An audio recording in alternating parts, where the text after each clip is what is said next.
I just know you're going to love the guests that we have on in this episode, so don't go away.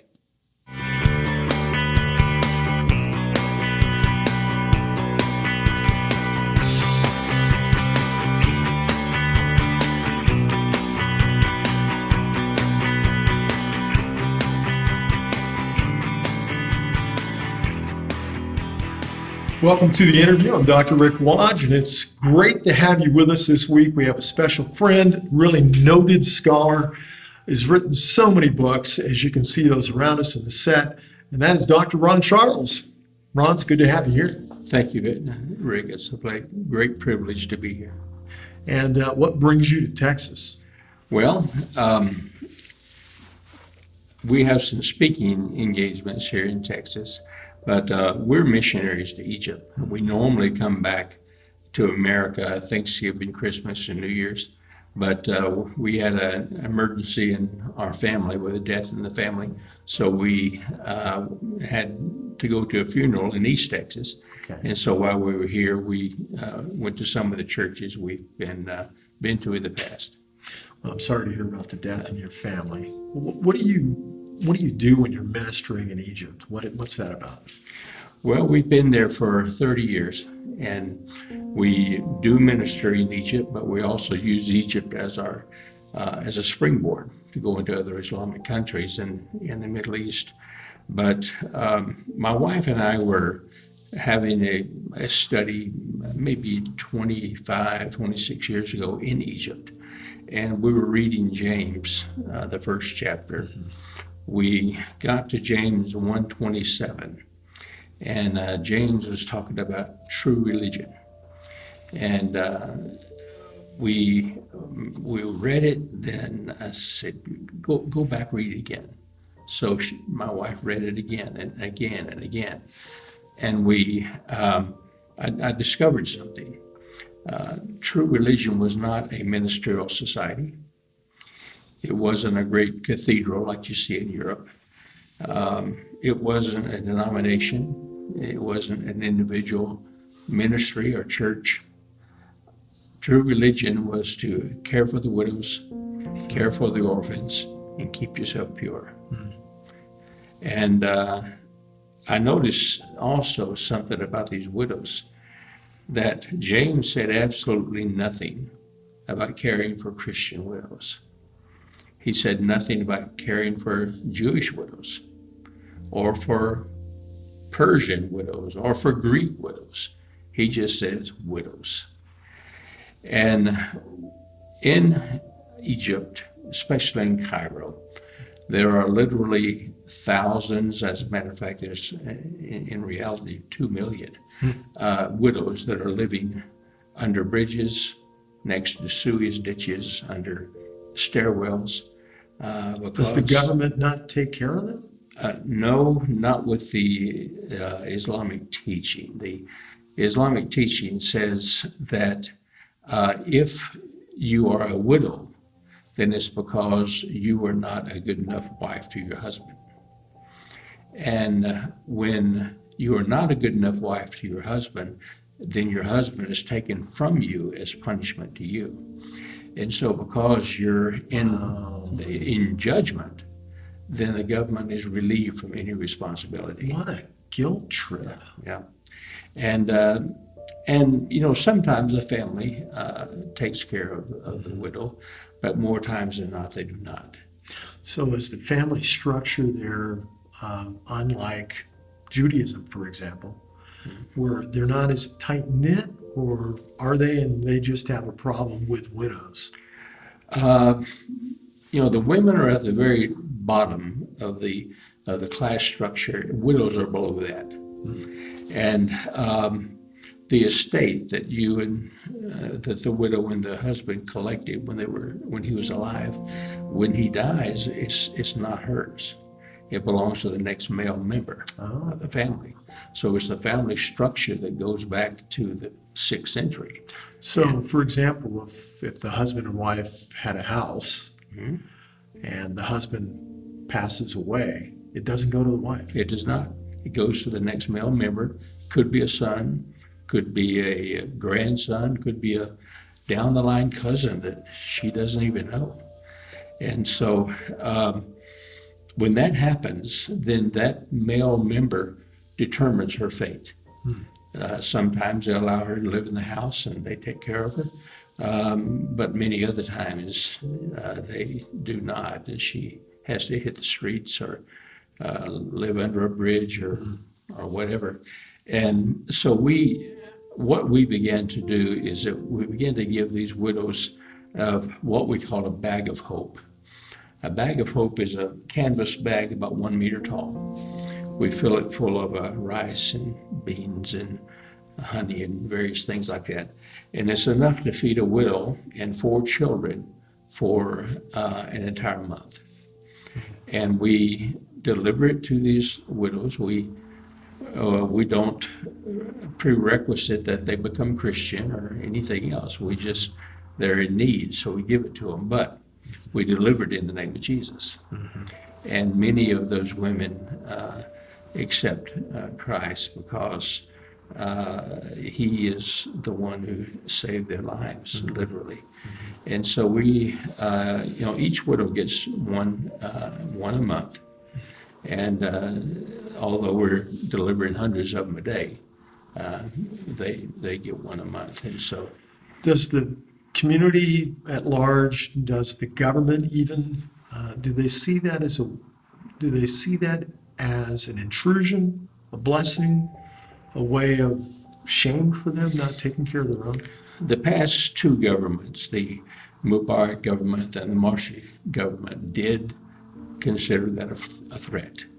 And they fought against us, and very militantly with the Muslim Brotherhood especially. But with this new President Sisi, he's in favor of what we do, and he supports what we do. He hasn't come to the point that he provides workers for us, but he does acknowledge that we're doing a good work, and he welcomes our work. Okay, good. How is the ministry seen throughout the community at large? Under the last 2 administrations, we were seen as underground suppliers of help, basically, Okay. and who wanted to tell people about Jesus. Okay, proselytizing. But now we are being viewed as an asset to the government and as an asset to the spiritual welfare of Egypt as a whole. Okay. Well, it's good to hear a little bit about your background.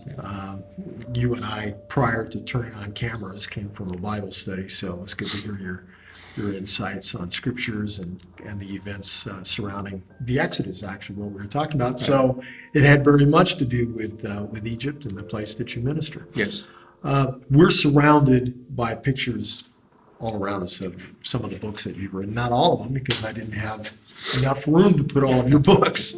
So right behind us is probably one of the most popular books that you've written. You want to talk a little bit about your books, and how can people contact you or buy your materials? Okay.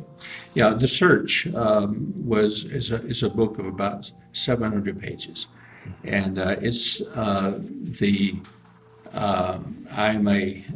we are archaeology missionaries. So we under the umbrella of archaeology, we get into these other countries, and with that comes natural research and so forth. And I remember when I was a junior in university, my history professor, he stood in front of the class, and he held up a Bible and the textbook, and he says, "This is a book of faith. This is a book of facts. If you want faith, then go down the hall to Dr. Green's philosophy class. But if you want facts, you stay in my class, because neither of these will complement one another, and they will not support one another." And I raised my hand. At that time, God and I were not on speaking terms, but I was raised in a Christian home. I raised my hand and I said, Dr. So-and-so, I disagree with you. And my father would not have lied to me when he told me that the Bible is history and that the events of the Bible are true and historical. And he kind of chuckled, and I says, I'm going to prove you wrong. And so from that time onward, for actually the next 33 years, I went to over 50 countries gathering information, archaeological, historical information that confirms the life of Jesus and the events of Jesus' life. And that's what that book is about. Fantastic. I mean, has been my goal as well ever since the Lord came to know me. I came to know Him in a more intimate way. To see the Bible as fact and uncover the significance of the cultural events that have taken place within the Bible text, and understand the implications for my life. Then to be able to explain that to others so that the Bible comes alive and becomes relevant for them. Right. We know that it is relevant, but they don't always understand that. Right. So you're in Texas, and my understanding is you're going to speak somewhere. What will you talk about? Well, whenever I go to speak in different churches, I try to concentrate my efforts. Of course, the Holy Spirit has to be in total control of everything.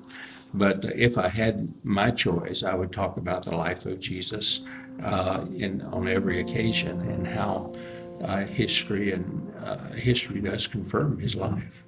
It does not contradict it. Not just within the pages of the Bible, but there's extra biblical material. Yeah, it certainly is. Secular historians of the day as well. That's right. Yeah. And Jesus lived in a Roman society. Rome, the world revolved around Rome. And so, Whether it wanted to or not. whether it wanted to or not, that's right. And so Jesus lived a life of holiness and a life of admiration from the Father in the very midst of the most awful society on 1,000 years either side of his birth. But yet he was able to do it. When it talks about him being a carpenter, what did that mean in that context? Well, there's not too many wooden buildings in Israel. Not today, not then. In fact, even less then than today. Jesus was likely a stonemason, because the word that was used in the King James portion of carpenter, it just means builder. And so most likely Jesus was a stonemason, and I feel like we have some historical information to validate that. Tecton is what I understand the Yes. term to be in Greek. And so Herod at the time was doing a lot of building projects. So for Jesus, Yeshua, and Joseph, there would have been a lot of work for them, and that would have been a good trade to be in. Especially where they were in the north, because up around the Galilee and Samaria, that area, especially in the Mount Gilboa region, they had some excellent limestone quarries.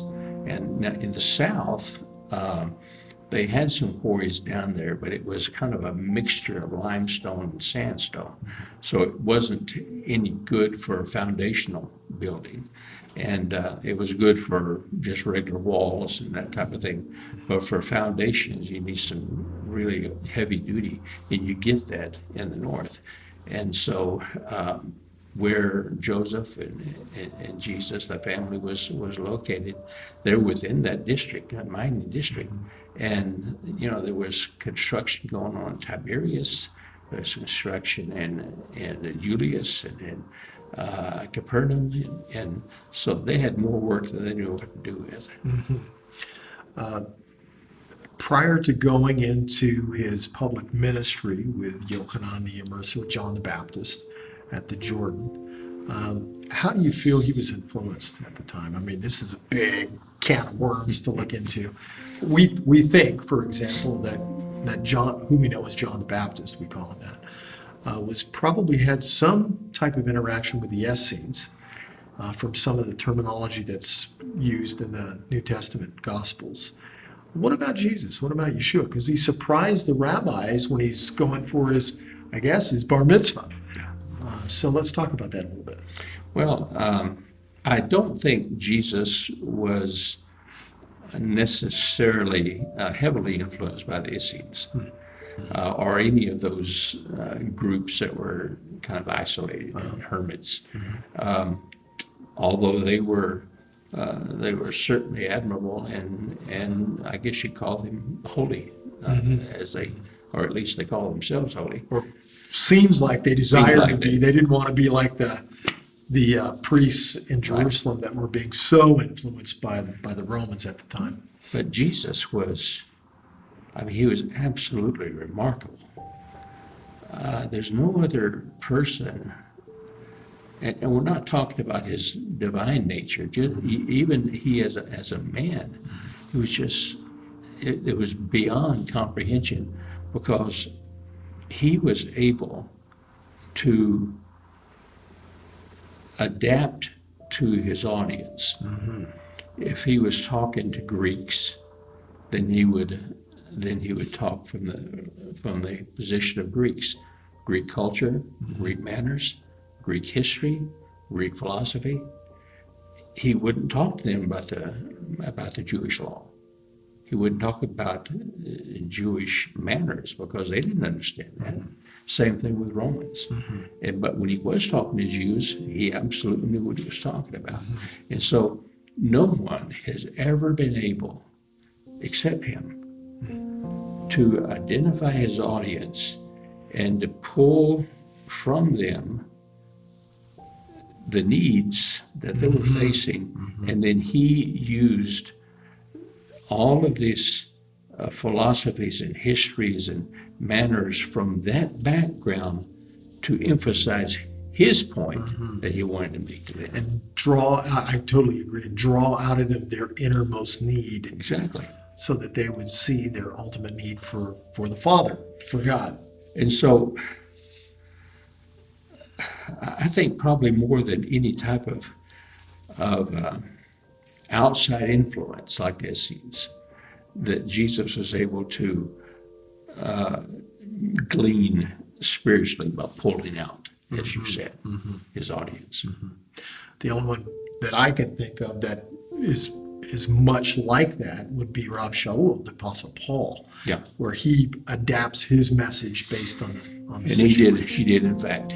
Yeah, but that's, of course, I'm sure what we both and other ministers who want to teach the Word of God try to do is assess their audience, congregation, the people they're teaching, and try to meet them where they're at, but bring them to where God is at. And that's the challenge, isn't it? It is.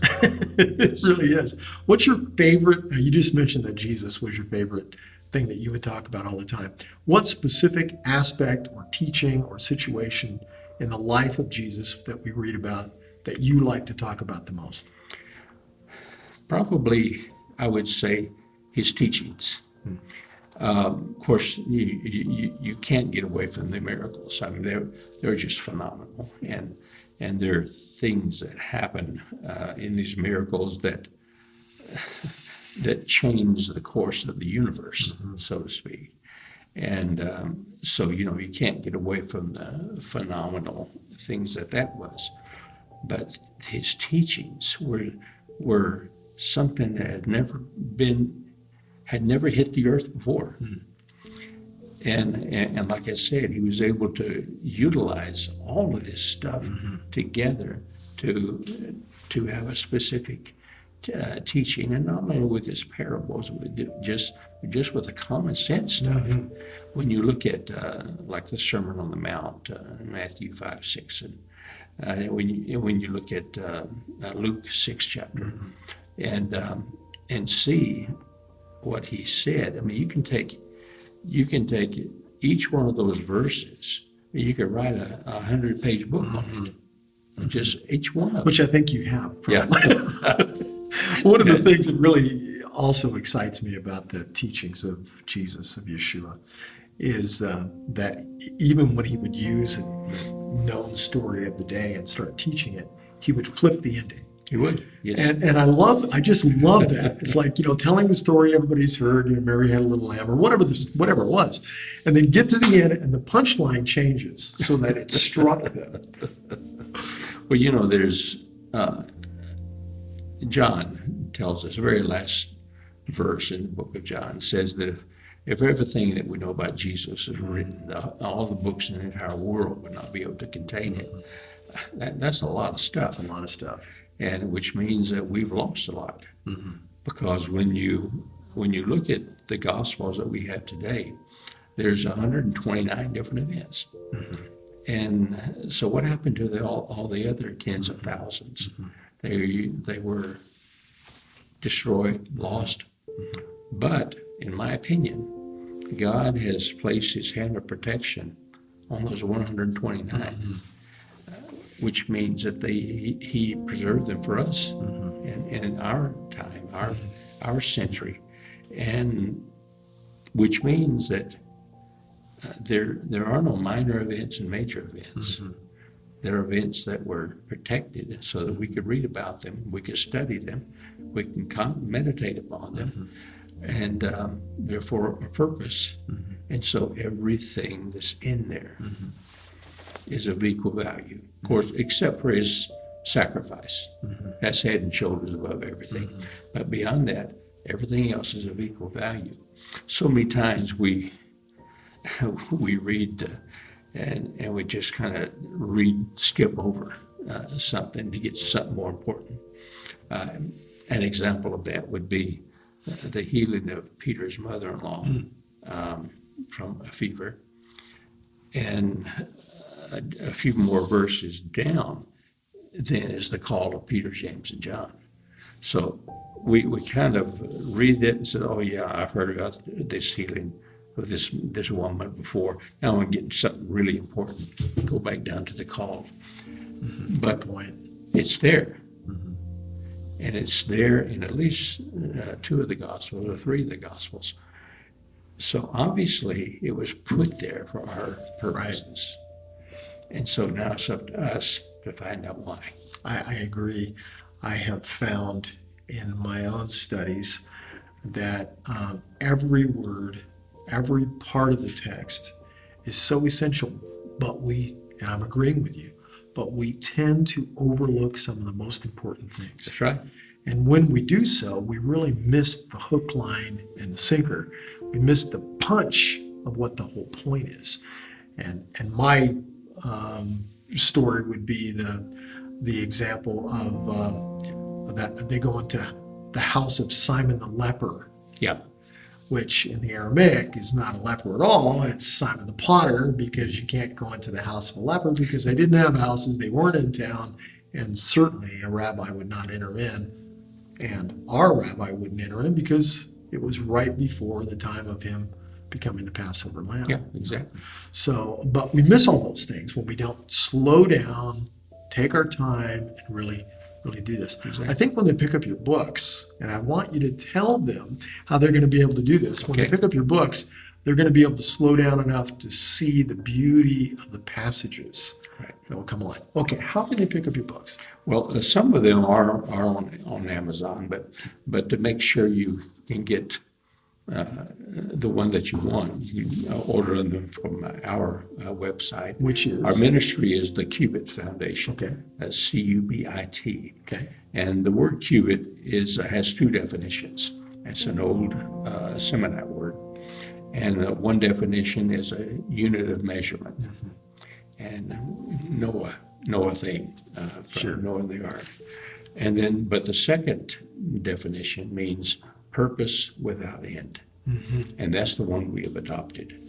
So it's the Cubit Foundation. And then our website is cubitfoundation.org. Okay. Cubit Foundation is one word, no spaces. Got it. Lower text. Okay, good.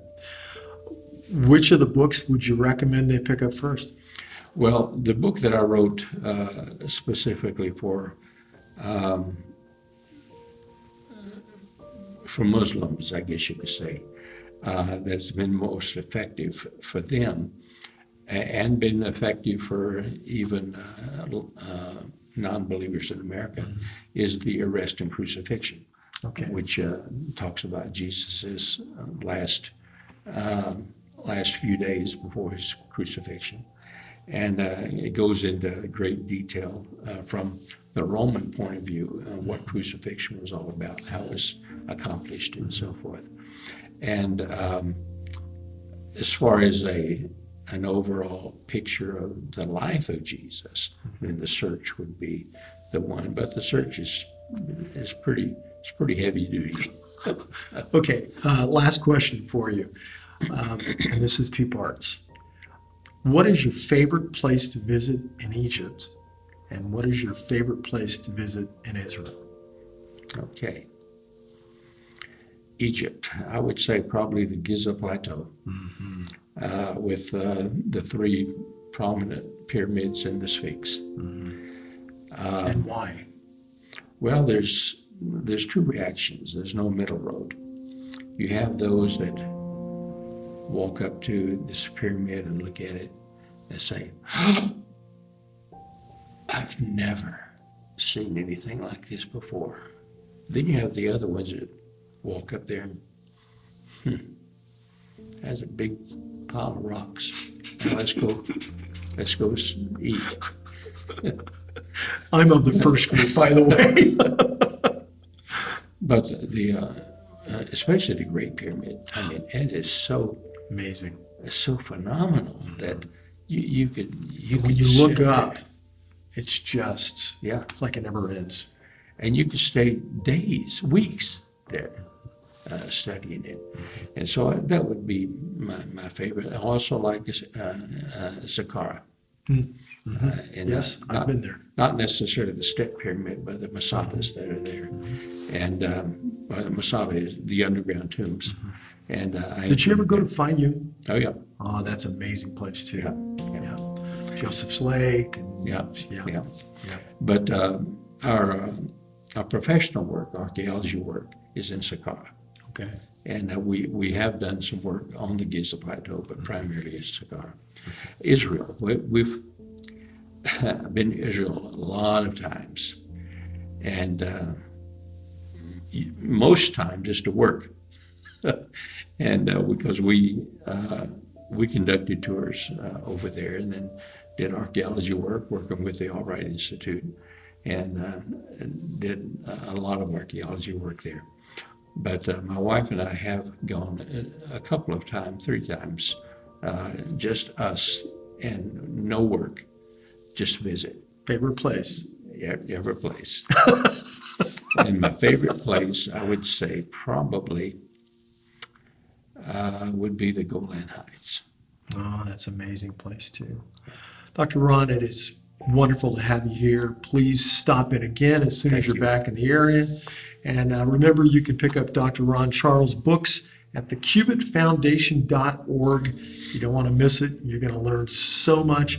It's a pleasure, a joy knowing Thank you you. and having you here. Thank you. Appreciate it, Rick. God bless you and shalom until next time. Bye-bye.